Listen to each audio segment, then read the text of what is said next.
इस वीडियो में पढ़ेंगे आज हम चैप्टर 7 और जो सेमेस्टर है वो है बीए सेकंड सेम और जो चैप्टर का नाम है द चाइल्ड और इसको लिखा है मुंशी प्रेमचंद ने। मुंशी प्रेमचंद से आप सभी फैमिलियर होंगे, हिंदी साहित्य के बहुत ही जाने माने लेखक हैं वो, और उनकी जो है कहानियाँ बहुत ज़्यादा प्रसिद्ध होती हैं, उनके उपन्यास भी काफ़ी प्रसिद्ध रहे हैं। तो उन्हीं के द्वारा लिखा गया एक और ये अपना चैप्टर है द चाइल्ड। बहुत ही अच्छा चैप्टर है ये। The hero of the story is Gangu. इस कहानी का जो हीरो है वो है, उसका नाम है गंगू। ही इज़ ऑथर्स ब्राह्मण सर्वेंट, और वो लेखक का ब्राह्मण सर्वेंट है, एक ब्राह्मण नौकर है। ही वॉन्ट्स टू रिज़ाइन, और वो अपनी जॉब से रिज़ाइन देना चाहता है। बिकॉज, क्योंकि he wants to marry Gomti, क्योंकि उसको एक गोमती नाम की औरत से शादी करनी है। But she is a window, लेकिन वो एक विधवा है विद बैड रेपुटेशन, और जो उसकी रेपुटेशन है वो क्या है, बैड है, बुरी है, यानी वो उसका अच्छा नाम नहीं है, समाज में उसको अच्छे से नहीं जाना जाता, उसकी रेपुटेशन काफ़ी बैड है, यानी भला बुरा उसके बारे में काफ़ी कुछ कहा जाता है। She has already run away from her 3 husbands, वो पहले अपने 3 हस्बैंड थे उनसे भाग चुकी है।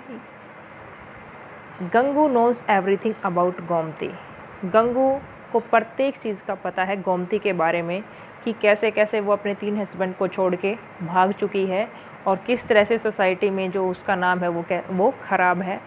ही स्टिल मैरीज हर, लेकिन फिर भी वो उसे शादी करता है। Now author starts to take great interest in the story. अब जो लेखक है वो इस कहानी में बहुत ज़्यादा इंटरेस्ट लेना शुरू कर देता है। एंड वेट करता है when he will hear the news that Gomti has run away again, और वेट भी करता है कि कब उसको ये न्यूज़ सुनाई देगी, कब ये न्यूज़ सुनने में आएगी कि गोमती फिर से गंगू के पास से भी भाग गई।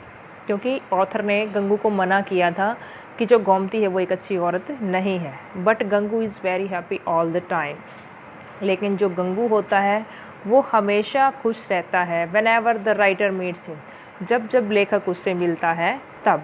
वन डे, एक दिन, इन मार्केट प्लेस, मार्केट वाली जगह पे, Gangu tells writer that Gomti has run away again. Gangu बताता है राइटर को कि गोमती भाग गई है फिर से। अब लेखक तो पहले से ही मना कर रहा था, अब उसको थोड़ा सा और यूँ लगने लगा कि मेरी बात मान लेता तो तू ठीक रहता, लेकिन बात कुछ और ही थी। The writer ask him whether he takes all his money also. लेखक पूछता है गंगू से, क्या जो बहुत सारा जो तुम्हारे घर में पैसा था या फिर और कोई सामान था, क्या वो उनको भी ले गई?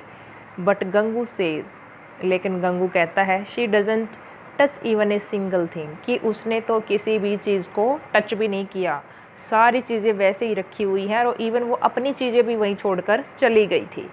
अब जो लेखक सोचता है कि ऐसा तो नहीं है, जो इंटेंशन लेखक सोच रहा था ना कि गोमती का एक ही पर्पज़ होता होगा कि सभी चीज़ों को, पैसों को, जो भी गहने उनको लेके भाग जाना और फिर कोई दूसरा हस्बैंड चूज़ कर लेना, फिर उससे भाग जाना, लेकिन ऐसा कुछ भी नहीं था।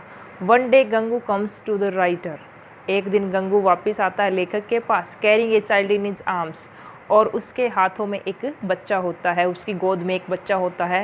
He tells the writer Gomti didn't run away, और फिर वो बताता है लेखक को कि गोमती उस दिन नहीं भागी थी। She was in a hospital, कि वो एक हॉस्पिटल में थी, to give birth a child, और एक बच्चे को उसने जन्म दिया। The story moves the writer to tears. अब ये कहानी लेखक को इतना प्रभावित करती है कि उनके टीयर्स आ जाते हैं, आंसू आ जाते हैं। एज, क्योंकि Gangu accept the child which is from Gomti's previous husband, क्योंकि जो गंगू है और उसके हाथ में जो बच्चा है वो उसको बिल्कुल स्वीकार किए हुए एक्सेप्ट कर रखा है उसने, क्योंकि वो जो बच्चा था वो गोमती के पहले वाले हस्बैंड से था। His love to Gomti is unconditional, उसका जो प्यार है गोमती के प्रति उसकी कोई भी शर्त नहीं है, अनकंडीशनल है। एंड अबोव सोशल कन्वेंशन, और वो सभी सामाजिक परंपराओं से ऊपर उठा हुआ है। तो ये थी कहानी इस चैप्टर नंबर 7 की, द चाइल्ड की।